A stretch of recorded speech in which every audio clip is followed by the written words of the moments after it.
اعوذ باللہ من الشیطان الرجیم بسم اللہ الرحمن الرحیم واعتصموا بحبل اللہ جميعا ولا تفرقوا، اور اللہ کی رسی کو مضبوطی سے تھامے رکھو اور فرقہ فرقہ نہ ہو جانا۔ محترم حضرات، قرآن مجید میں اللہ تعالیٰ کا یہ واضح فرمان ہے کہ اے ایمان والو، تم متحد رہو، اتفاق میں رہو، آپس میں ایک دیوار بن کے رہو، اور کہیں بھی تم آپس میں جھگڑ نہ لگ جاؤ، آپس میں تلقداری کم نہ کر لینا، آپس میں گروہ در گروہ نہ ہو جانا، آپس میں تقسیم نہ ہو جانا، بلکہ تم ہمیشہ اکٹھے رہو۔ حضرات گرامی، اختلاف کا آنا بڑی بات نہیں ہے، بہت سی باتوں پہ اختلاف ہو جاتا ہے اور اختلاف کو حل کرنے کا طریقہ بھی موجود ہے۔ تو یہ جو مضبوطی ہے، یہ جو اتفاق ہے، یہ اتحاد ہے، اس کو کسی قیمت پر بھی ڈسٹرب نہیں کرنا چاہیے، اس کو کسی قیمت پر بھی توڑنا نہیں چاہیے۔ ہر لمحہ کوشش کرنی چاہیے کہ ہم ایک دوسرے کو مضبوط کریں، کیونکہ ہم ایک ملت ہیں، ایک امت ہیں۔ دنیا میں رہتے ہوئے ہمیں لوگ امت مسلمہ کے نام سے پکارتے ہیں اور ہمیں ڈسکس میں لاتے ہیں۔ ہمارے متعلق اگر انہوں نے کوئی فیصلے کرنے ہیں تو ہمیں ایک ملت تصور کر کے فیصلہ کیا جاتا ہے، وہاں پر ہمیں دوسرے ناموں سے موسوم نہیں کیا جاتا، بلکہ ہمیں مسلمان گردانا جاتا ہے۔ محترم حضرات، یہ جو اختلاف رائے ہے، یہ جو آپس میں ہمارے معاملہ ڈسٹرب ہیں، ان کو منیمائز کرنا بڑا ہی ضروری ہے، اور اگر اختلاف برقرار رہتا ہے تو اس میں اتنی وری کرنے والی بات نہیں ہے، اور اس کا ریئیکشن نہیں کرنا چاہیے کہ ہم دوسرے سے اتنا زیادہ اختلاف کرتے ہیں۔ محترم حضرات، اللہ تعالیٰ نے اہل ایمان کو بہت ساری نعمتوں سے نوازا ہے، جس میں سب سے بڑی نعمت جو ہے وہ اللہ پر ایمان ہی ہے، اور اللہ تعالیٰ نے ہمیں کلمہ شہادت بھی دیا ہے، جو کہ بہت بڑا ہم پر احسان ہے، جس میں ہم یہ اقرار کرتے ہیں کہ اے باری تعالیٰ، تو ہی تو ہے، تیرے سوا کوئی معبود نہیں، کوئی تیرے سوا عبادت کے لائق نہیں، اور آپ صلی اللہ علیہ وسلم جو تو نے مبعوث کیے ہیں وہ تیرے بندے ہیں اور رسول ہیں۔ محترم حضرات، یہ کلمہ شہادت جو ہے یہ ایسی چیز ہے جو ہمیں باندھ دیتا ہے، ہمیں ایک لڑی میں پرو دیتا ہے اور ہمیں طاقت میں لے کر آتا ہے۔ تو ہمیں چاہیے کہ ہم اس طاقت کے حوالے سے کاشس رہیں کہ ہم نے کلمہ پڑھا ہوا ہے۔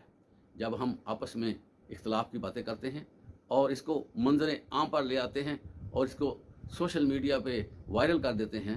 تو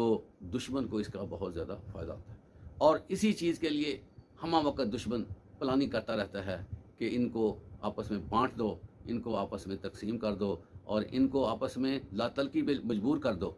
تو حضرات گرامی، سب سے بڑا اللہ کا تحفہ یہی ہے کہ ہم ایک ہو جائیں،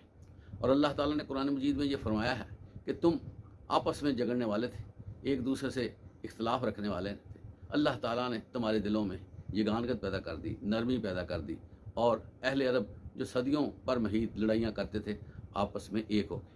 اور یہی بات ہے کہ ایک ہونے سے کیا نتیجہ نکلا کہ وہ عرب جن کے اپنے وسائل ہی نہیں تھے، جن کے پاس کوئی رہنے کے لیے معیارات نہیں تھے، وہ عرب لوگ عرب سے باہر نکل گئے اور انہوں نے دنیا پر حکمرانی کی، اور اللہ تعالیٰ نے ان کو ہر چیز سے نواز دیا اور ان کی شان و شوکت میں اضافہ کیا۔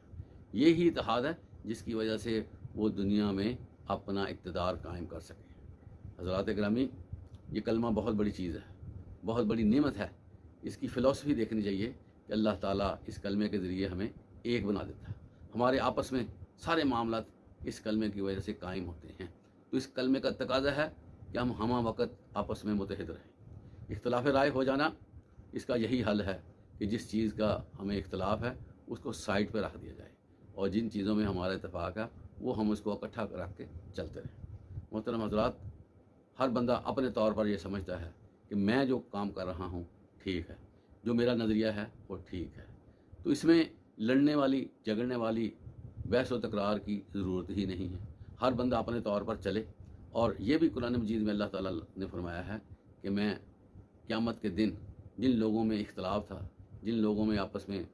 تھوڑا سا ڈسٹربنس تھی، میں ان کو صاف کر کے ہی جنت میں بھیجوں گا۔ تو حضرات گرامی، ہر بندے کا، ہر ایمان والے کا مقصد جنت کا حصول ہے، اور ہمیں اسی ٹارگٹ پہ رہنا چاہیے اور اسی ٹارگٹ کو اچیو کرنے کے لیے ہمیں کوشش کرنی چاہیے۔ جب ہم اپنے دنیاوی معاملات میں آ کر آپس میں دست و گریباں ہوتے ہیں، نتیجتاً ہم جنت سے بھی دور ہوتے جاتے ہیں، کیونکہ کسی جگہ پر بھی نہیں ہے کہ مسلمان کی تذلیل کرے، مسلمان کو نیچا دکھائے،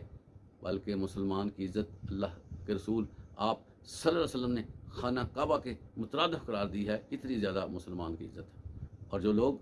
پڑھ لکھ جاتے ہیں، جو لوگ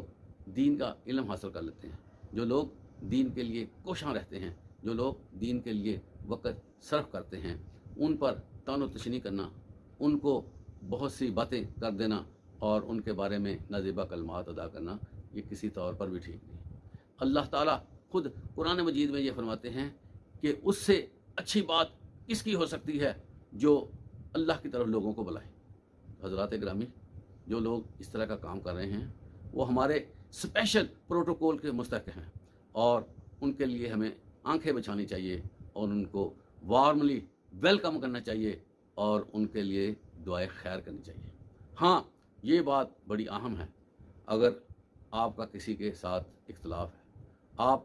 کے مطابق وہ جسٹیفائی نہیں کرتا، آپ کے مطابق وہ ٹھیک ریپرزنٹیشن نہیں دیتا، وہ اسلام کے بارے میں صحیح تصورات نہیں رکھتا، تو محترم حضرات، ضروری ہے کہ اس کے ساتھ میٹنگ کر لی جائے، اس کے ساتھ سیٹنگ کر لی جائے، اس کے ساتھ روابط بنائے جائیں اور اس سے پوچھا جائے، اس کو بتایا جائے اور اپنی کلیئرٹی کی جائے کہ کہاں ڈیڈ لاک ہوتا ہے، کہاں ڈسٹربنس ہوتی ہے۔ کیونکہ حضرات اکرامی، دیکھنے میں یہ ہے کہ ہمارے پیچھے ان فسادات کروانے میں شیطان کا بہت بڑا ہاتھ ہے، کیونکہ شیطان نہیں چاہتا کہ اہل ایمان میں کسی طور پر بھی تعلق بنے، اتفاق رائے پیدا ہو، جس کی وجہ سے وہ کوئی نہ کوئی ایسی بات دلوں میں ڈالتا ہے جس سے جو ہے وہ ایک خطرناک قسم کی موومنٹ بن جاتی ہے اور آپس میں ہم بغیر سوچے سمجھے دست و گریباں ہو جاتے ہیں۔ حضرات گرامی، ہر بندہ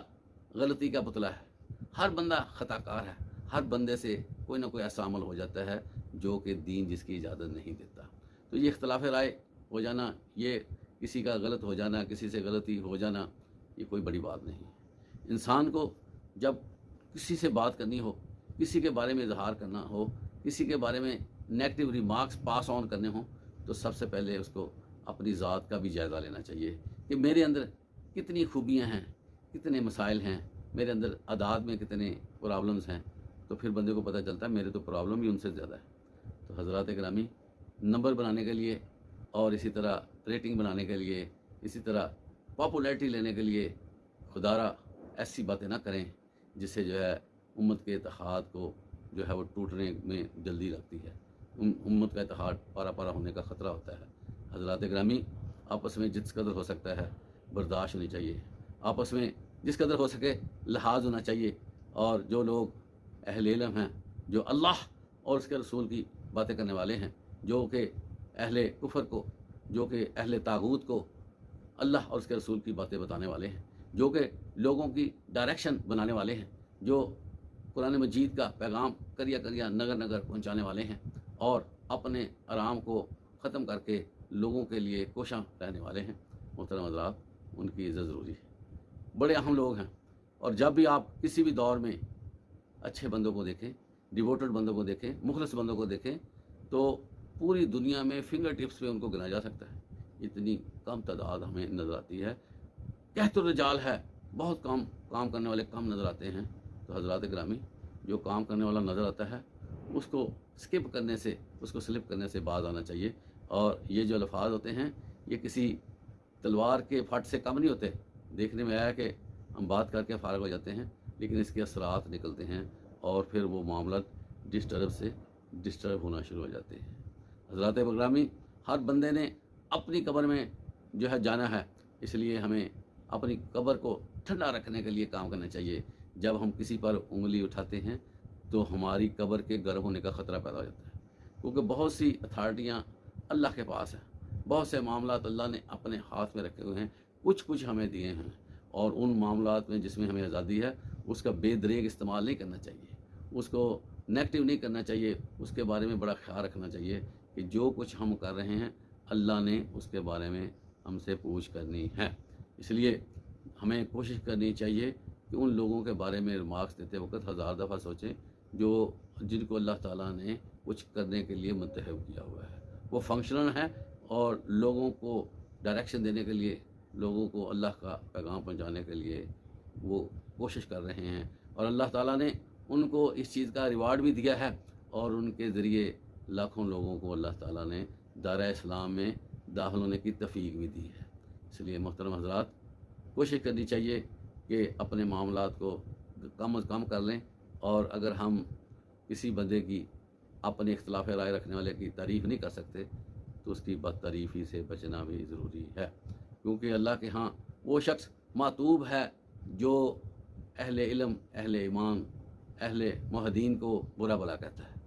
اس لیے اس کے بارے میں ہمارا بڑا ہی اچھا رویہ ہونا چاہیے، اور ہمیں بڑا ہی پازیٹیو رول پلے کرنا چاہیے۔ وآخر دعوانا الحمدللہ۔